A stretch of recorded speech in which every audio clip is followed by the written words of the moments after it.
আসসালামু আলাইকুম, welcome to my channel মামিয়ের সংসার। কেমন আছেন সবাই? আশা করছি আল্লাহর রহমতে আপনারা সবাই অনেক বেশি ভালো আছেন।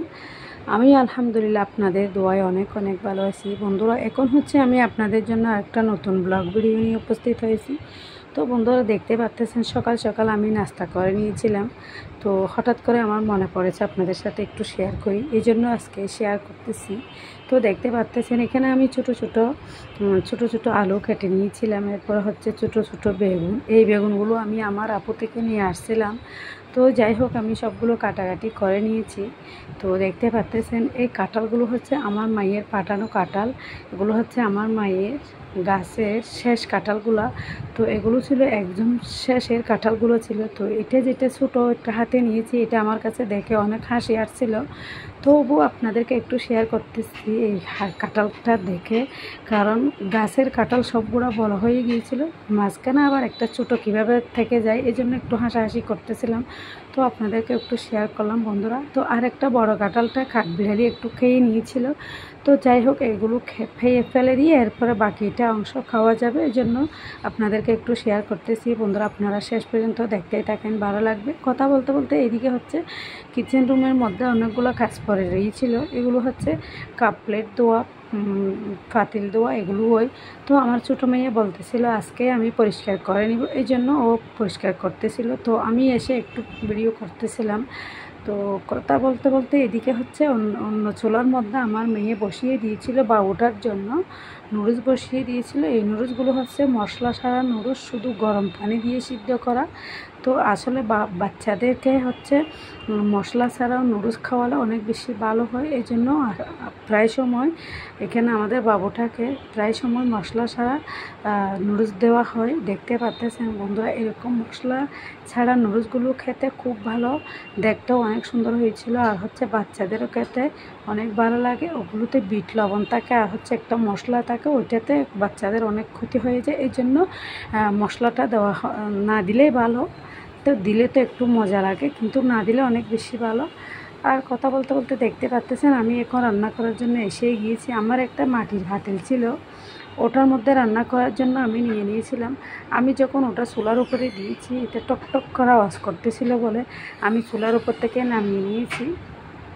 তো যাই হোক, দেখতে পাচ্ছেন বন্ধুরা, এখন আমি একটা পাতিল বসিয়ে দিয়েছি। ওটাতে তেল ছাড়া শুটকি রান্না করতেছিলাম। আমাদের চট্টগ্রামের লোকেরা বেশিরভাগ ওই তেল ছাড়া শুটকি রান্না করে। আর অন্য চুলার মধ্যে বসিয়ে দিচ্ছি চিংড়ি দিয়ে ঢেঁড়স রান্না করব। দেখতে পাচ্ছেন আমি মশলা সবগুলো দিয়ে ভালো করে কষিয়ে নিয়েছিলাম। এরপর চিংড়ি দিয়ে দিব। তো এরকম আমার মতো তেল ছাড়া শুটকি কে কে খেয়েছেন আমাকে একটু কমেন্ট বক্সে জানাবেন বন্ধুরা। তো দেখতে পাচ্ছেন এই চিংড়িগুলো আমি আগেই পরিষ্কার করে ফ্রিজে রেখে দিয়েছিলাম, শুধু আজকে মাত্র ফ্রিজ থেকে বের করে একটু করে ধুয়ে এরপরে দিয়ে দিচ্ছি। আমি এখানে টমেটো আর ঢেঁড়স দিয়ে এই তরকারিটা রান্না করব। অন্য চুলার মধ্যে বসিয়ে দিয়েছি তেল ছাড়া শুটকিটা। আরও একটা তরকারি রান্না করব, ওটা একটা শাকের তরকারি।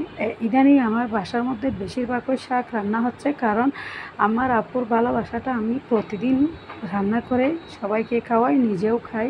আমার কাছে এরকম তরতাজা সবজি আর শাক খেতে খুব বেশি ভালো লাগে।